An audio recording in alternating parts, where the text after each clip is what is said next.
So Twitter recently added a new feature to its app that in a sense could bring the world together, but in reality, it seems to be doing the opposite. Japanese Twitter, they've been wilding. Translated from Japanese, and it's one of the most racist tweets you ever read. Whoa, and this isn't an exaggeration. So right here, it says, translated from Japanese. You can click show the original, and that's how it looks. We're gonna show the translation. Now that I'm learning a third language with the privilege of having Google Translate within a finger's reach, is quite different from when I was learning my second foreign language and it was just me, Akagi Takenori, and my dictionary. I want to start by saying that if you're truly interested in the Japanese culture and language, manga is a fantastic way to integrate yourself into not just the trappings of the language that we see on television or in commercials, but to get inside of the psychology of how Japanese people think and how they are. Slam Dunk is an amazing manga. I didn't read all of it, but I read pretty much the first half of the first season. It's like 32 manga, actually. It centers around a character named Hanamichi Sakuragi, who joins the basketball team because he's trying to impress a girl. He has no basketball experience. And then he runs into the captain of the team. The complexity of Takenori Akagi's character is the reason why we can't simply say that the Japanese are racist. They do call him Gorilla as a nickname for the team, which by Western standards is racist. You don't call black people Gorilla. But he's also the captain of the team. He's wearing number 4. He's the one who starts practice and runs the practice until the coach gets there. Takehiko Inoue was a college student at the time when he decided to drop out of school and pursue a career in anime. And after making a couple of anime, he pursued his first true love, which was basketball. And he did it through his comic Slam Dunk. Now, if you look at the color scheme of the Shohoku basketball team, and you remember who was the best player in 1990, you see a correlation there? I knew you would.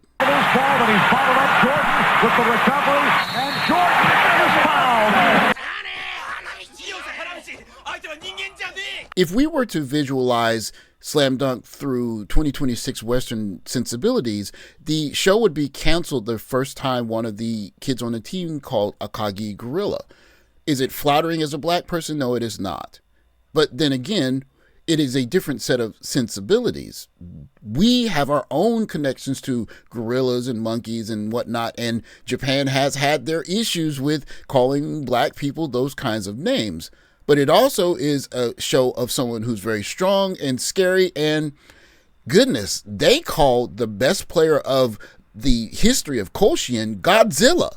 And it wasn't just because he was strong, it was because of his features, the way he looked. I'm sure that there will be some people that will walk away from this video saying that I'm being an apologist for the insensitivities of Japanese people concerning portrayals of black people in their culture.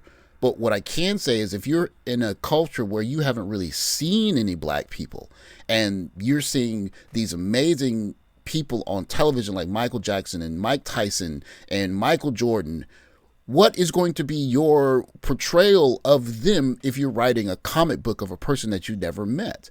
That's how you get Slam Dunk. Now, is it flattering that they're calling the captain Gorilla? No, it's not as a black man. But they made him captain, and they're trying to win the national basketball tournament. And so, 5 kids falling asleep on a train that have mutual respect for each other, even for Sakuragi, who is joining the team as a novice, but learns how to hustle and play hard so that he can be one of the primary key players on the team. It's just a show of the human nature of coming together as a team and finding group success through personal sacrifice. Japanese Twitter, they've been wilding. Translated from Japanese, and it's one of the most racist tweets you ever read. Whoa, and this isn't an exaggeration. So right here it says translated from Japanese. You can click show the original, and that's how it looks. We're gonna show the translation. It says, why do black women shake their butt? I want to know. I hate that, but without exception, including my friends, they all shake their butts. My friends who are European born Africans, my friends who are African diplomats stationed in Europe, and the Africans from the Middle East, all of them African women, when they drink alcohol, just thrust their butts outward and shake them wildly no matter what. I'd also like to know, as a side note, how men feel when they get their butts shaken at them. So some people that come across this tweet, they may think that this is harmless or they are genuinely curious, but no, these are the type of dog whistle and microaggressions that us black people deal with. Most of the time, anything that black people do, it is always demonized. Twerking, we may have modernized it over here in America, but that is a cultural tradition dating back to the motherland. It's a harmless dance, it's great exercise, and as a man of culture, I love me some twerking. Seeing to it as I have time today, and maybe the translation from Twitter may not be the most culturally appropriate one, let's just go through it line by line. Kokujin onna naze shiri o furu no ka oshite hoshii. In relatively polite language, this is standard Hyojungo, where he's just asking, I want someone to explain to me why the black women I see on the internet are shaking their butt the way they are. He or she continues, Watashi wa are ga kirai da ga, watashi no yujin tachi mo fukumete igai naku shiri o furu. My best translation is, if we're not doing this around friends, then we just don't do it. Or essentially, we only do this kind of butt shaking when we're having fun with our friends. We don't do it in public. Oshu umare Africa jin no tomodachi mo, Oshu chuzai Africa gaikoukan no tomodachi mo, Chuto shushin Africa jin tachi mo, Africa onna wa sake o nomu to tonikaku otoko no mukete shiri o tsukidashi furi makuru. Even for Africans that were born in Europe, Africans that were stationed in Europe as diplomats, Africans that are from the Middle East, that are my friends, anytime an African woman drinks alcohol, she wants to stick her booty out and shake it. Shiri o furareru otoko no kimochi mo tsuide ni shiritai. He wants to know what it feels like when someone is twerking in front of you. And as Americans in 2026, people who believe that we're better than everyone around us, what do we do when we encounter someone that has a different set of views or values, or even just question why we do things the way we do? We point our finger at them and point out their shortcomings as to why we're better than them. Somebody said, I worry about the women's underwear vending machines, the women-only carriages on the subway, the fact that all smartphones must have audible camera clicks, or why middle school girl uniforms are so popular in erotica first. I did a quick Google search, and I looked up, does Japan have a problem? Yes, Japan has a significant underreported sexual violence problem, often described by activists as a hidden crisis. While official statistics indicate low crime rates, government surveys have shown that approximately 1 in 14 to 1 in 13 women in Japan experience forced sexual intercourse. Over 95% of victims do not report assaults to police. That is, oh my goodness. One of the reasons why I speak often about language learning is because, especially as Americans, we have a very American-centric view of everything. And so when something is different from what we're used to or our norms, then we attack it. We say that you should be more like us because we're the good guys, we are doing it right, and there's something inherently wrong with your culture. Is Japan perfect? No, not at all. But I can say that it took me a good decade before I understood the way that Japan works. And that was not by not having trial and error. I made many social faux pas, but I did not make ones that were so big that I truly embarrassed myself or harmed my own personal reputation. That said, however, if you're coming to this country with American sensibilities, it's just not going to work. They're not us. They do things very differently than us. And so to come here and say, you need to be more like us, you're better off just staying in America. Now, right here, we have a tweet that absolutely set Twitter on fire, man. As you can see, it says, translated from Japanese. The number of encounters with black people in my neighborhood is steadily increasing. Their skeletal structure and the way their muscles are built are on a completely different level from Japanese people. I'm slim, so if I get pinned down, it'll be over in seconds. I never imagined that violence from a foreigner would climb the ranks in my predictions for my own cause of death. I couldn't have pictured that even a few years ago. Things change when you least expect them to. Man, just leave. Please just go. This is really unacceptable. This is unacceptable, man. Bruh, get the fuck out my face. You're bothering everyone. Do you want my headphones? I'll give you my headphones. Do you want my I don't headphones? give a fuck about that shit, nigga. Fuck your headphones. This nigga is fantasizing about getting pinned down by a big black dude. No pause, cause that's what he's literally thinking. What? No one's doing anything to you, man.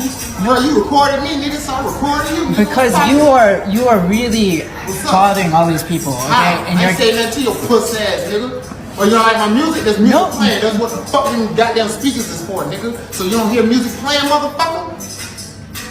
Alright, then shut the fuck up. No one did anything to you. I ain't do nothing to you, bitch. The nigga said, I'm so slim, so if I get pinned down, it'll be over in seconds. First of all, nigga, go get your weight up then if that's what you fearing. You're playing music and you're bothering people. You're making threatening gestures. There's music playing. It's unacceptable, man. Threatening gestures. You pulling that goddamn camera out as a threatening gesture. I took the camera out. Pull mine out too, nigga. I took the camera out because of your unacceptable behavior, okay?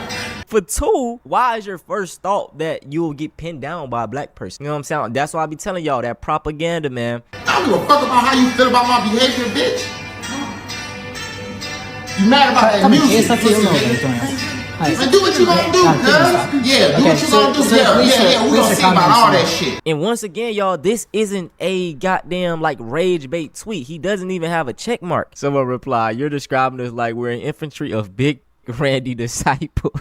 No problem. Yeah, we're gonna see about all of it. Sure, please. Yeah. I don't give a fuck about them, nigga. Okay. They know what's up, what's happening. Sure. Yeah, nigga. So they'll take care of it. Yeah. I'm pretty sure there is. Okay. I'm gonna take care of everything, nigga. What's poppin'? An African woman, together with her left-wing transgender friends, paraded through the streets of Asakusa, Tokyo, wearing traditional Japanese clothing and mocked Japanese people who criticized mass immigration. They appear to be making videos with their fellow African associates. Frankly, Japanese people don't need Africans in Japan.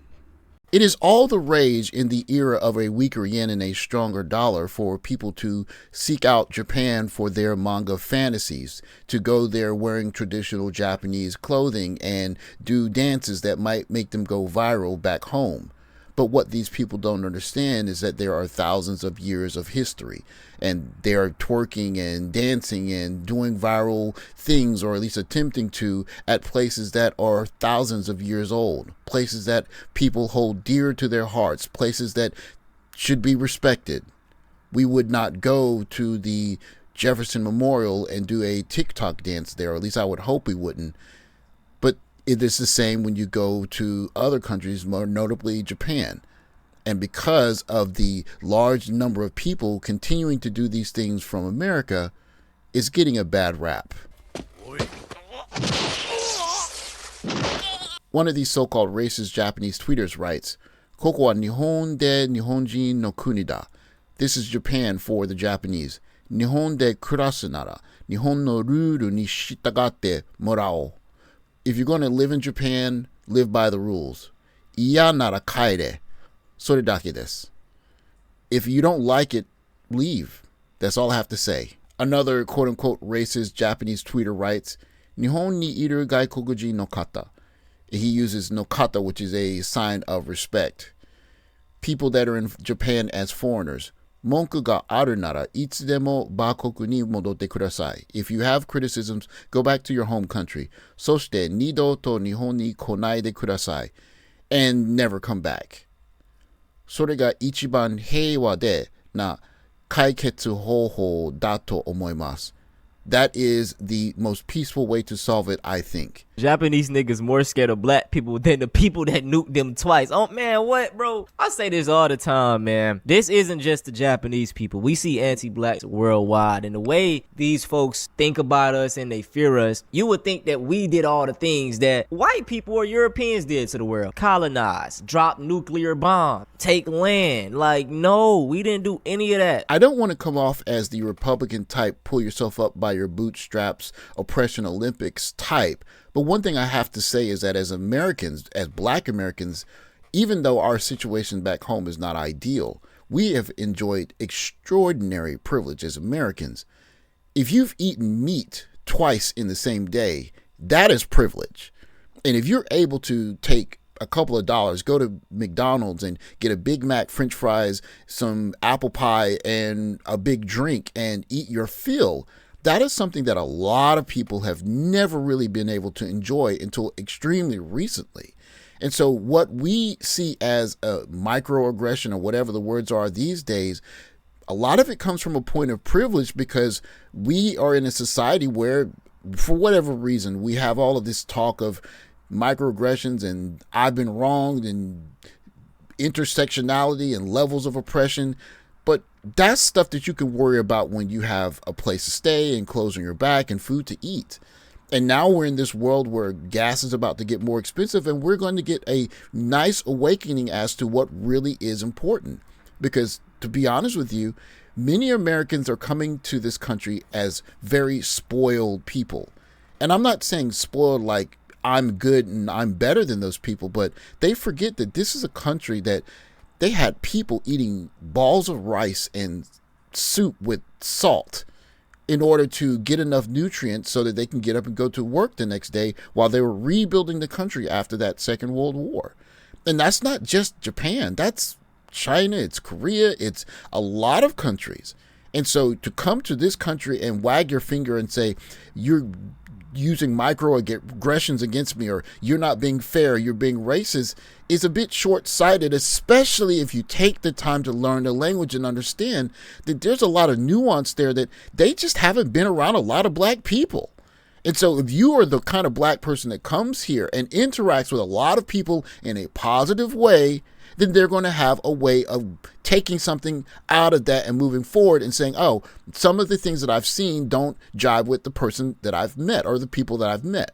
What we can't do is come over here and be people screaming in Starbucks and then start talking about microaggressions. Why? Because everybody in the world has not had the ability to experience the plenty of America. And going overseas, pointing your finger at what's wrong with everyone else and how you need to be like us and how you're infringing against my rights is not going to sell very well when you're going to countries overseas. I think it's safe to say if you're going overseas and worrying about microaggressions and being stereotyped and you haven't spent a large amount of time learning the language of the culture, I'd say go to the tourist spots and go back home, or don't even come in the first place. Thanks for watching. Like, subscribe, comment below. I'll catch you next video. Take care, guys.